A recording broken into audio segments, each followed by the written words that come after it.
So, starting with a TzuDevil, who comes from good old Canada, 560 subs. Funny enough, his favourite race is dwarves. Why? Because his channel is dedicated to dwarves. Nothing but dwarves. That is what he's about. He's an engineer in real life. He's very analytical about things. Always tries things 1,000 times before using it. And really surprised us all as well. He thought, this guy has done mostly campaigns with dwarves. Suddenly he's doing multiplayer with different races. And yet he still got enough wins to get to the group stage. Absolutely fantastic achievement. This guy learned so much before the tournament. He was working with other YouTubers in the tournament, getting practice and practice and practice.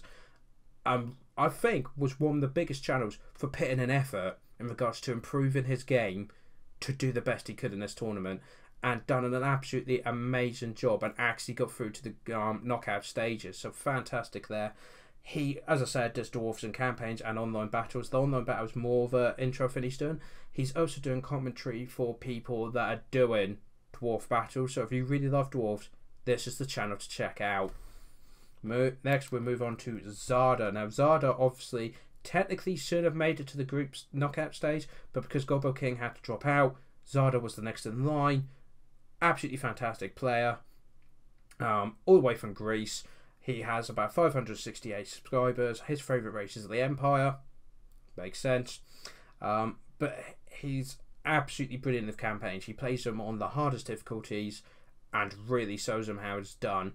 And not only that, guys, this is the guy, the only guy, before these final games, the only guy in the tournament to beat Turin.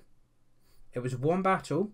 He lost 2-1 against Turin in the end, but no one else could beat Turin. In the group stage, Turin walked through it, and yet Zardar came from nowhere and got a win. Even Turin said that was an amazing game, and Zardar really said that he might not be into the multiplayer, so he might not know much about, or at the time anyway, the start this, you know, what unit's best against what. Well, not just that, but more how players react. Because if you play against the computer, they'll do certain things. Well, humans can be completely unpredictable. But his micro was so good that with a little bit of training, he dominated the games he was in. Absolutely amazing job there. So do check out his channel for all of that legendary goodness. Moving on to the next one, we have BlackIron Battles, another guy from the United States, getting big in the subs now with 1,211. His favourite race being the Greenskins. Now, he mainly focuses on Total War Warhammer 2 and the Arena, but also he is the guy that hosts, within our group, I need to point that out, the best Blood Bowl 2 tournaments. In fact, I will be hopefully taking part in one soon if he does another one, but he's done a couple so far and has done an amazing job on it. You know, organising his own tournaments and that like that. It's fantastic. He also took part in Turin's tournament. This guy is brilliant. Some of the stuff he comes up with is fantastic, original, and definitely worth checking out, especially if you're into Warhammer. So Warhammer 2, Blood Bowl, that sort of thing. Check him out. Worth it. And then finally, the big shocker, Loremaster of Sotek from the United States with nearly 14,000 subscribers. His favourite race, funny enough, the Desert Men. Taken out by Janet, which quite surprised me actually. I thought that would be a really close one, and it was. But Janet just pushed through there and got into the semi-finals. So Sotek missed out in the quarterfinals. Now, he does loads of different things on his channel. I mean, I saw recently he did a live stream of Dawn of War, the original, worth checking out. He also does a lot of campaigns and a lot of multiplayer. He's doing a lot more multiplayer since this tournament, which is fantastic to see. But the main thing, guys, about him is his knowledge of lore is second to none. If there's lore about it, Sotek knows of it. It is absolutely fantastic. So definitely worth checking out, guys. Brilliant channel.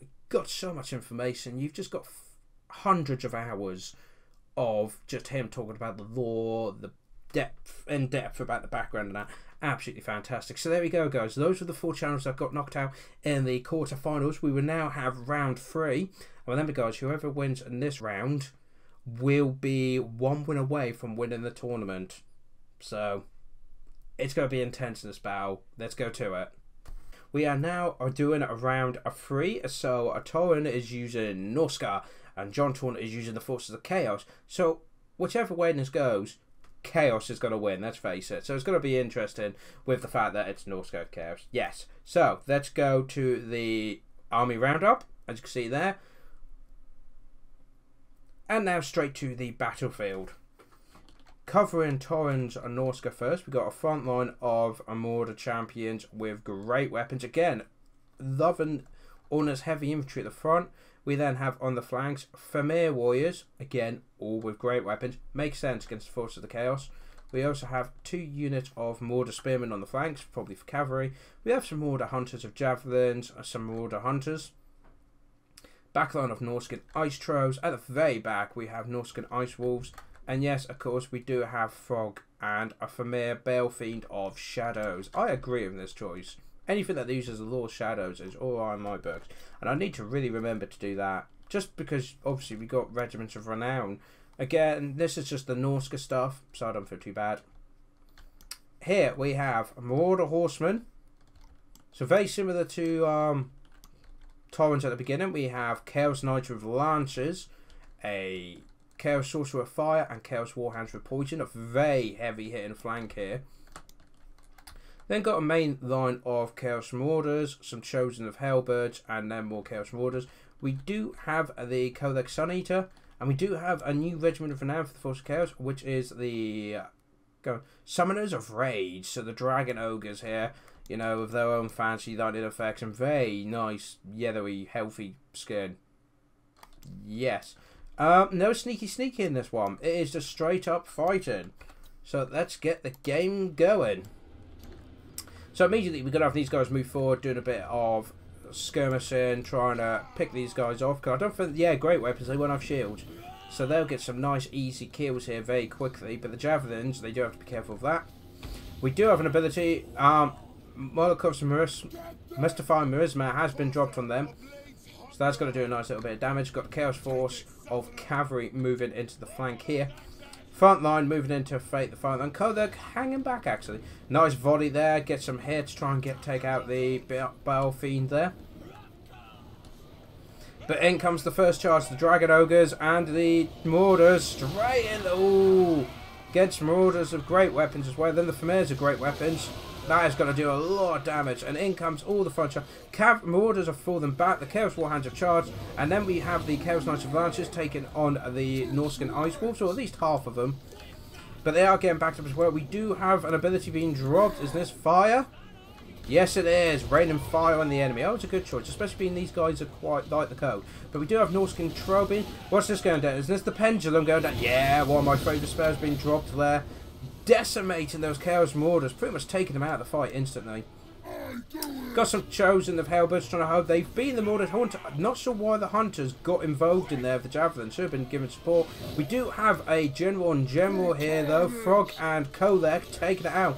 Both with bigger hammers. You know, they take it very personal who's got the bigger hammer. Got some Marauder Spearmen coming in to support Frog. And some Marauder Hunters. On this fight, the Chaos Marauders have been absolutely swamped by the forces here. And the Chosen of Hellbirds are beating the champions here. Dragon Ogres and Kolek are falling back. So are the forces of the Chaos on this side. But this is the cavalry side, so it makes sense. But the Chaos Knights have taken a real beating, guys. These Marauder Spearmen, with the Hounds and that, have just destroyed them. Yep, they're pretty much out of the game. Fantastic. Law Fire there. Being taken on. Have we got a Sorcerer? Oh, look at this, guys. So we've had a General and General. Now we've got a Sorcerer and Sorcerer match. But he gets charged in by Marauder Horsemen, trying to get that nice bit of damage there and save their Sorcerer. But you can tell both players are doing everything they can to win this. Got the Charisma being dropped, probably more fire raining from the skies, yeah. Because for them, guys, it is now a one apiece. Or is it one apiece? Yeah, it is one apiece. This is round 3, isn't it? Duh. So, apologies, I'm getting mixed up here. So, yeah, so one apiece. Whoever gets this will be one win away from taking the tournament. Got some lightning being dropped over there, but misses for the most part, unfortunately. Looking really chaotic, to be honest. It's the forces of the Chaos mobility, though, starting to really sow on the forces of Norska. Kolek is chasing down Frog. I love the Dragon Ogres, but they're up against Spearmen. That's not the best pick. Those Dragon Ogres, Summoner's Rage will get you. But here comes the Chosen with Hellbirds now getting a flank charge. The Marauders are just hunting down all the Hunters. That's not a word. Horsemen, yeah. Over here, it looks like the Mordor champions are being wiped out, and the Fimir warriors are trying to fall back to try and help the forces of Norsca. Do have another ability being dropped, and more lightning being dropped there, but if that was Kodak, he hit more of his own guys. No matter, we do have, though, the guys from this flank that beat the cavalry, moving in. Got the wolves are battling it out over there. We also have some Chaos Mordors kind of just stood there. I'm sure they're getting invoked later. The Fire Wizard, Sorcerer keep them back. But Frog's broken, guy. Well, he's shaken. There you go, he's alright now. But Kodak is surrounded, and there's a lot of anti-large here and armor piercing to be worried about. Great weapons, spears. He's going to get swamped really easy if he's not careful. Flaming Sword of Ruin has been dropped on the Force of the Chaos here, which will do a lot of damage. Chaos Champion's been broken. Frog is taken on the Chaos Sorcerer. That's probably not a good point. So, yep. John Torn pulls him back. Torrent trying to chase him down, then pulls back. These Mordors need to get in there. And these Wolves as well, they can make a big difference. Here comes the Ice Trolls again. Not great leadership, but they would have one head of a hit. Once again, we do have Kolek and Frog taking it on. But the Ice Trolls have got a rear charge on Kolek. That could be the decider. Yeah, they've got these great weapons. Kolek's found himself surrounded. He's got 2,000. He's only got 15, and his head, guys, he's starting to waver. Kolek's getting absolutely swarmed here. He's broken. Torren needs to recover this. Oh, Kolek's down. Kolek's down for Torren. No, that's not Torren. That's John Torren. Torren's Norsca. Getting modelled up now. Oh, that is not looking good. It looks like everything's now breaking, guys. I think the Forces of the Chaos have been beaten by Norsca. There we go. Third round to Torren. Sorry for getting mixed up there. I forgot that Torren was green and John Torren was red. My apologies. So, what happened here? Well, Forces of the Chaos, a decent mixed line. I mean, the Marauders were quite weak, but they held their ground. The Chaos Knights got absolutely destroyed by the flanking force of the Spearmen and Norsca Ice Wolves as you give 80 kills. And this is a solid line of Mordors with great weapons, which is great against these guys. Chosen of Halberds, good with anti-large, armor piercing, but these guys I don't think have much armor. I don't know if the champions have much. The Hunters got taken out really quickly though by the Marauder Horsemen. Fantastic. Once they got behind that, they just got destroyed. As you can see, very little kills.